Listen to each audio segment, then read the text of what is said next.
Сәлем достар, бүгін сіздермен осындай красный бархат тортын дайындайтын боламыз.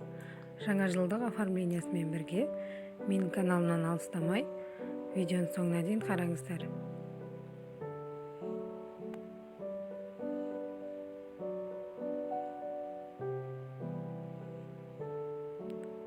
Бізге жұмыртқа, ұн, разрыхитель, шекер, май, айран және краситель керек болады. Шекеріміз бен жұмыртқамызды ыдысымызға салып, миксерлеп аламыз.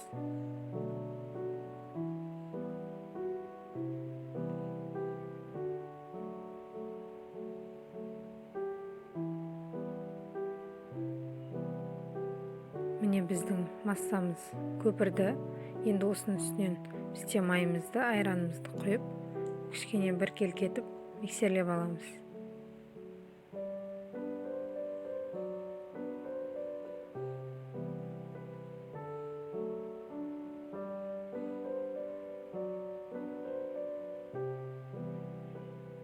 Енді үстіне разрыхителімізді, ұнымызды салып,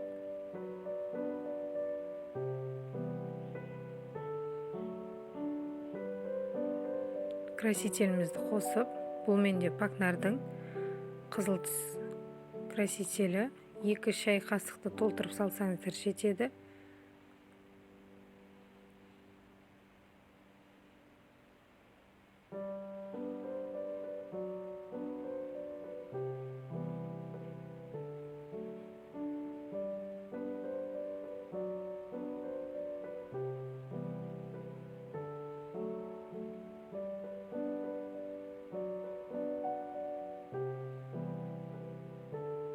Міне біздің массамыз дайын. Енді осыны формамызға құйып, қысып тұрған печкамызда пісіріп аламыз.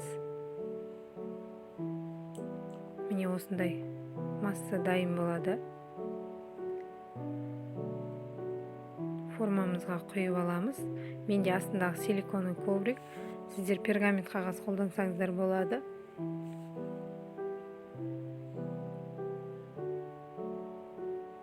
Енді пісіріп аламыз.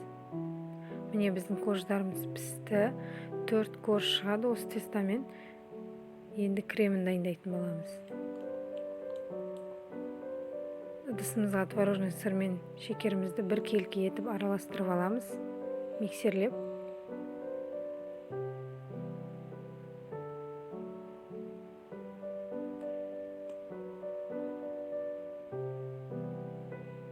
Енді үстінен сливкиімізді құйып, тағы миксерлейтін боламыз.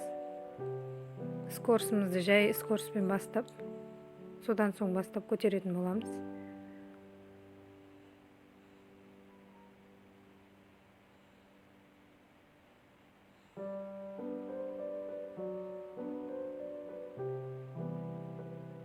Міне біздің креміміз дайын. Енді тортымызды жинайтын боламыз. Подложканың астына кішкене крем жағып жібереміз, торт жылжып кетпеу үшін.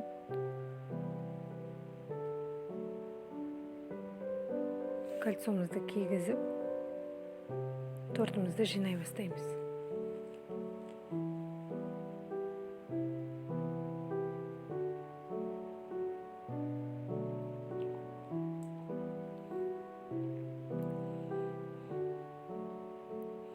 Үш коржды жинайтын боламыз. 4-ші коржын үгітіп сыртына ұнтағын жағатын боламыз. Егерде сіздер обтяжкамен істейтін болсаңыздар, обтяжкасына бөлек крем жасайсыздар.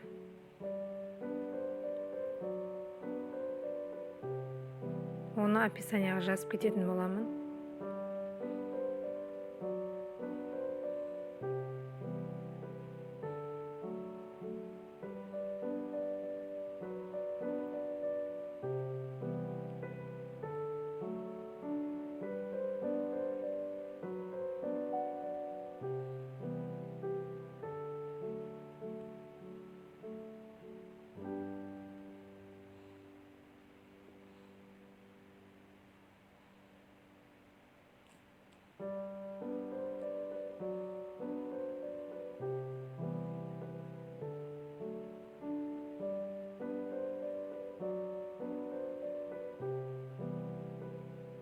тортымыздың сыртына жапышамыз кремдерімізді.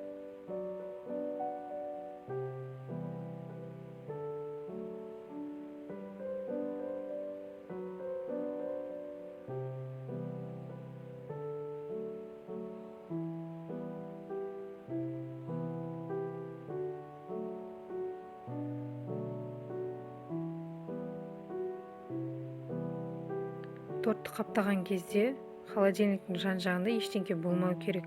Өйткені тортқа дәмі сіңіп қалып, торттың дәмін бұзатын болады. Сол себепті, егерде үйдің холодильнигіне сақтайтын болсаңыздар, бетін жауып сақтаңыздар. Енді қалған коржымызды осындай блендерге салып майдалап аламыз.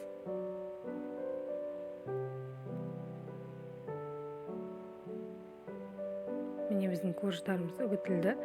Енді торттың сыртына жапып шығамыз.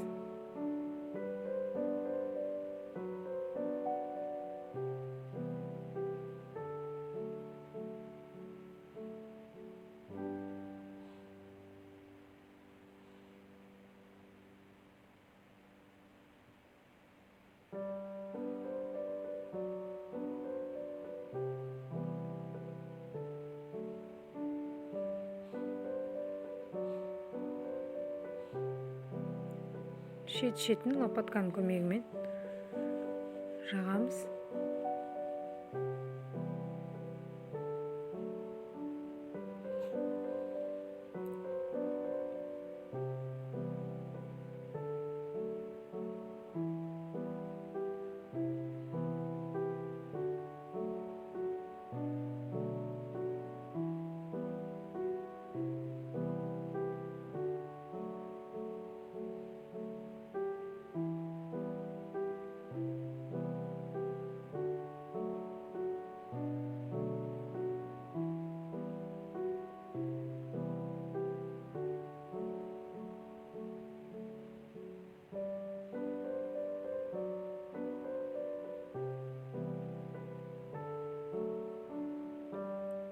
Кішкене ақ болып көрініп қалған жерлерін қолмен жағатын боламыз.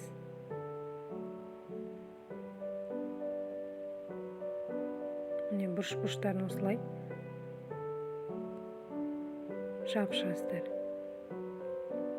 Міне біз тортымызды қаптап алдық. Енді холодильникке кем дегенде 8 сағат тұру керек. Енді оформлениясын жасайтын боламыз. Жаңа жылдық оформление. Бұл шоколадты декорларды видеосын салатын боламын алдағы уақытта.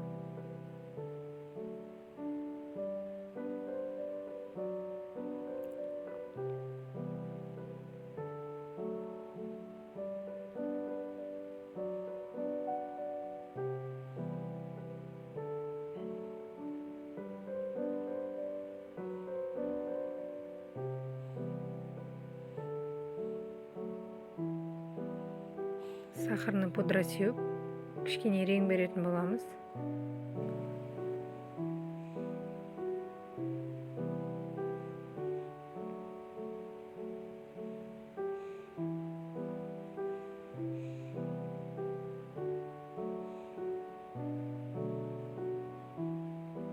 Міне достар, біздің тортымыз дайын болды. Қараңыздар, қандай әдемі, көздің жауын алады. Сіздер де жасап көріңіздер.